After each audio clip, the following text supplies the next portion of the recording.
ரவி நேயர்கள் அனைவருக்கும் என் அன்பான வணக்கங்கள்.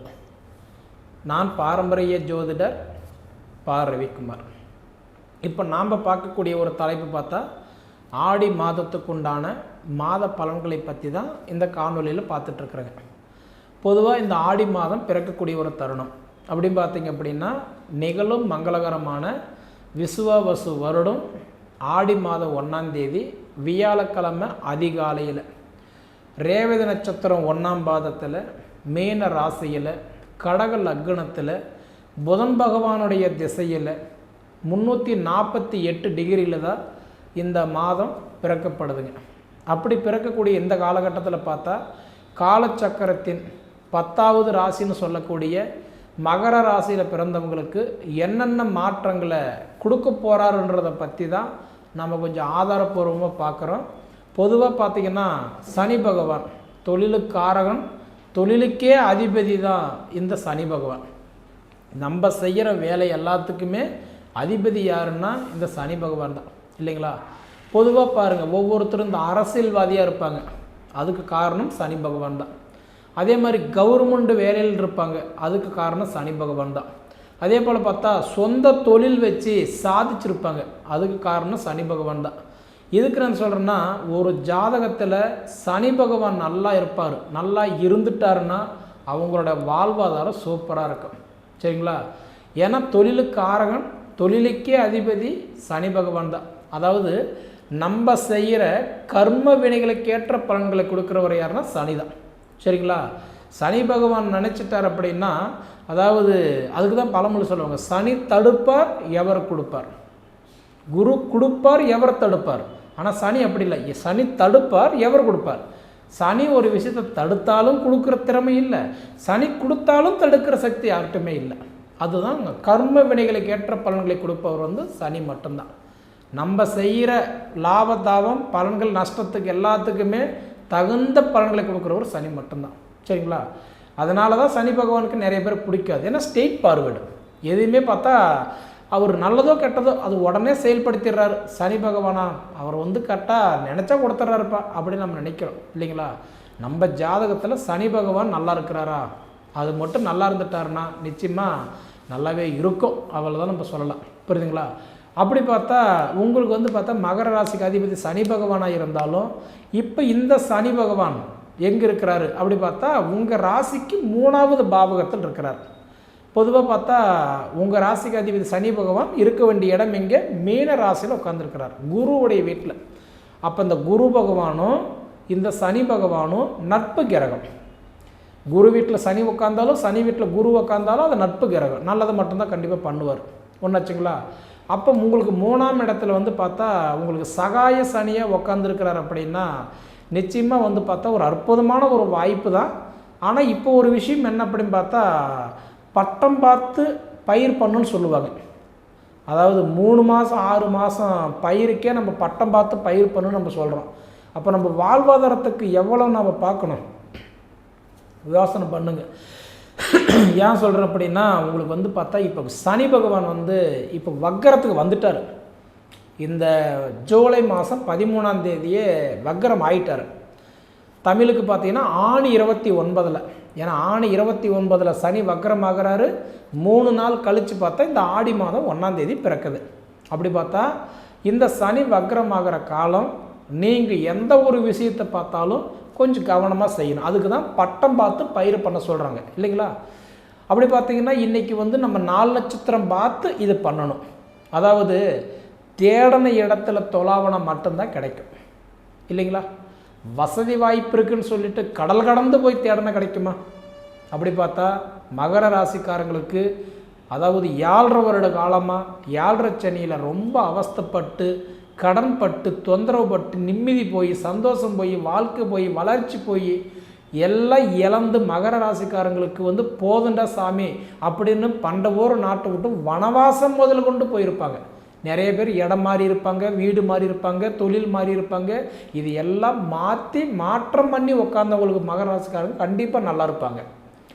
முதல் ரவுண்டாக இருக்கிறவங்களுக்கு வந்து மங்குச்சனியில் 7.5 சனி, 2வது ரவுண்டாக இருந்தால் பொங்குச்சனியில் அதாவது 7.5 சனி, 3வது ரவுண்டை பார்த்தீங்கன்னா ஆயில் மாரகச்சனியில் ஏழரை சனி. அப்படி பார்த்தா எந்தெந்த வயசில் இருந்தாங்களோ அதுக்கு தகுந்த பலன்களை கொடுத்துருப்பார்.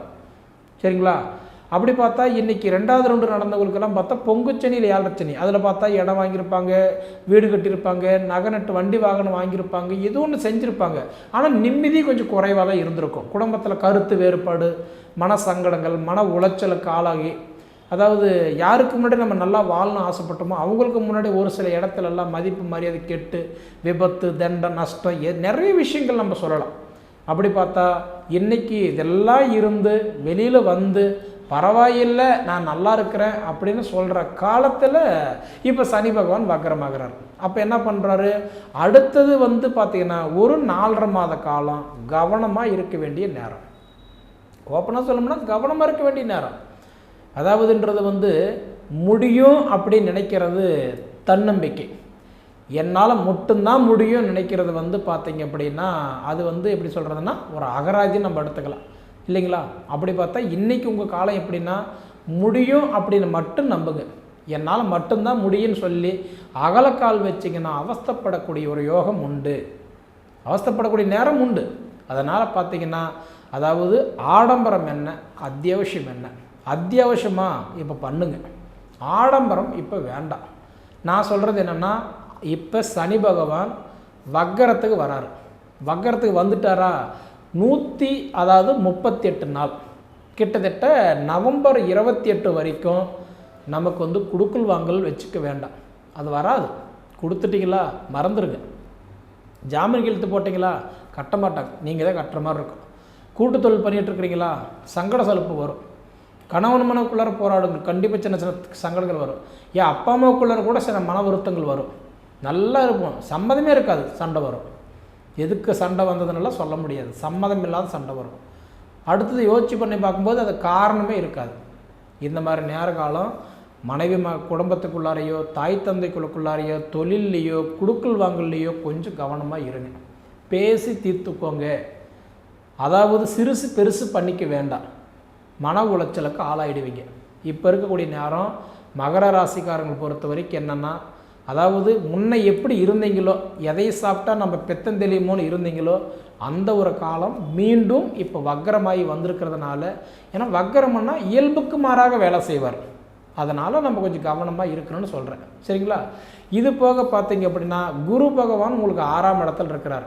குரு பகவான் 6ஆம் இடத்துல இருக்கிறாருன்னா நல்ல இடத்துல தான் இருக்கிறார், பிரச்சனை இல்லை. ஆனால் குரு பகவான் 6ஆம் இடத்துல இருந்தால் கூட சின்ன சின்ன மன உளைச்சல், அதாவதுன்றது சொல்கிறவங்கெல்லாம் நல்லா இருக்குன்னு சமயம் சொல்கிறீங்க, ஆனால் நான் நல்லா இல்லையே, அதுதான் மன உளைச்சல். சரிங்களா? மனசுக்குள்ளே கேள்வி இருக்குது, அதுக்கு பதில் இல்லை. செய்யலை நினைக்கிறோம், செய்ய முடியல. யோசனை இருக்குது, பணம் இல்லை. பணம் இருக்கும்போது யோசனை இல்லை. இன்றைக்கி இருக்கிற அறிவு டேலண்டாலும் அன்னைக்கு இருந்தால் எப்படி எப்படி நீங்கள் வாழ்ந்துருக்கலாம் ஒன்று. அதுபோல் பார்த்தீங்கன்னா உங்களுக்கு வந்து 6ஆம் இடத்துல குரு இருக்கிறதுனால கொஞ்சம் கவனமாக இருக்க வேண்டிய நேரம் தான். ஏன்னா 6ஆம் இடம்ன்றது ரோக சத்ருஸ்தானம்.